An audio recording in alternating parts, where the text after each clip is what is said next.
Instability is prevailing over Afghanistan as the country is reeling under constant bloodshed. Despite the ongoing peace procedures, attacks have been taking place on a daily basis. Increasing violence and a contentious prisoner swap between the Afghan government and the Taliban have delayed talks that were to have begun in March between the two warring sides. However, United States is striving hard to embark on intra-Afghan negotiations to pave the way to end more than 19 years of war. A report.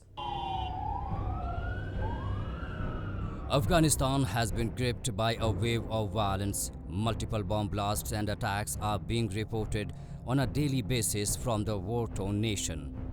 In the recent attack, more than 20 civilians were killed and dozens of others were wounded when mortar rounds struck a crowded livestock market in Sangin district of southern Afghanistan's Helmand province. Both the Taliban and Afghan government blamed each other for the attack. But UN mission in Afghanistan said that its initial and impartial findings indicate the Afghan military had mistakenly fired the mortars while responding to Taliban fire that inflicted heavy civilians' casualties. However, the Afghan government denied these claims and said there was no military activity in the Taliban-controlled area at the time of the attack. This attack came just one day after at least 6 civilians, including women and children, were killed as their car hit a Taliban roadside bomb in another district of Helmand. In a separate incident, a bomb attached to a vehicle killed 2 members of Afghanistan's Independent Human Rights Commission in Kabul. The bloodshed comes as the Taliban and Afghan authorities prepare to launch much-delayed peace talks aimed at ending the country's nearly 2-decade-old war. Will this peace deal be successful? It will not be successful because, number one, you have ethnic divisions in Afghanistan who will not accept a Taliban takeover or a Pakhtun dominated coalition which basically governs all facets of Afghan life. I think we are on the verge of seeing a lot of trouble in Afghanistan, but Taliban will not find the going as easy as it found in 1996. There'll be a lot of trouble, but I think at the end Afghanistan will be the loser. The security situation of Afghanistan has declined from bad to worse in the past few days. Afghanistan's National Security Council has accused the Taliban of carrying out 44 attacks and killing or injuring 24 civilians every day in the country since earlier this year. According to the UN Assistance Mission in Afghanistan, more than 800 civilians were killed and injured in deliberate attacks against civilians in the first 6 months of 2020.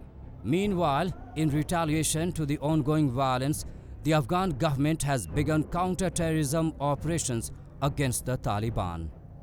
At least 17 Taliban members were killed in attack on security checkpoints in Parwan province as the Taliban attacked security checkpoints in Koh-i-Safi district. According to Afghan officials, more than 200 Taliban attacked public uprising forces checkpoints in the district. However, no security forces members were hurt in the attack.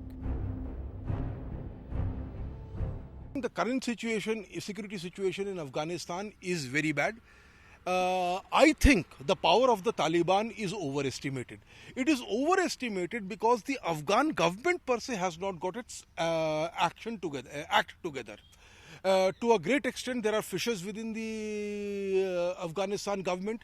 There are problems related to the outcome of the polls which themselves are contested. Luckily, I think there has been some sort of an agreement and the people who have come together are unavowedly anti-Taliban. I think they have to be given support. You may arrive at a peace deal, look at a face-saving way out and then you may leave. But the fact is, it must not be forgotten that if support has to be given, it should be only be given to the Afghanistan government, the legitimate Afghanistan government. Meanwhile, the United States is keen to see the peace process move forward so it can withdraw US troops as soon as possible. Recently, US Special Representative for Afghanistan Reconciliation Zalmay Khalilzad held talks with Pakistani Foreign Minister Shah Mahmood Qureshi on the peace process in Afghanistan. Earlier, US Secretary of State Mike Pompeo and the head of the Taliban's political office in Doha, Mullah Biradar, held a video conference to discuss the Afghan peace process in a bid to remove hurdles in the path to peace talks. Pompeo said that the Taliban must live up to its commitments made in the peace deal with the US and not attack American soldiers. Also, the Taliban committed to prevent other groups, including Al-Qaeda, from using Afghan soil to recruit, train, or fundraise toward activities that threaten the US or its allies. However, in order to move from conflict to peace with Pakistan's support, a clear and well-defined relation of Pakistan and the Taliban and Al-Qaeda has to be formalized in the Afghan peace agreement, as the countries are marred by deep mistrust due to Pakistan's long-standing ties with the terror groups. Pakistan does not want to resolve this particular conflict. Pakistan wants to ensure that their agents, the Taliban, take over Afghanistan. And therefore, they have the much wanted strategic depth that they were talking about. So under these circumstances, to hope that Pakistan will play a positive role, Zalmay Khalilzad went to Pakistan to ensure that the United States has a face-saving way out of Afghanistan. He may have achieved it, but I think once the Americans are out of Afghanistan, they must ensure that they give resources to the Afghan government. The United States and other foreign players are trying to usher the insurgent Taliban and the Afghan government towards peace talks after the United States signed a troop withdrawal deal in February with a militant group to pave the way to end more than 19 years of war. Negotiations were expected to begin soon after progress was made on a dispute over the release of a controversial group of Taliban prisoners. However, Afghan authorities say that rising violence could hamper the peace process, and only when the Taliban ceases its attacks, the situation of Afghanistan will move towards stability and peace.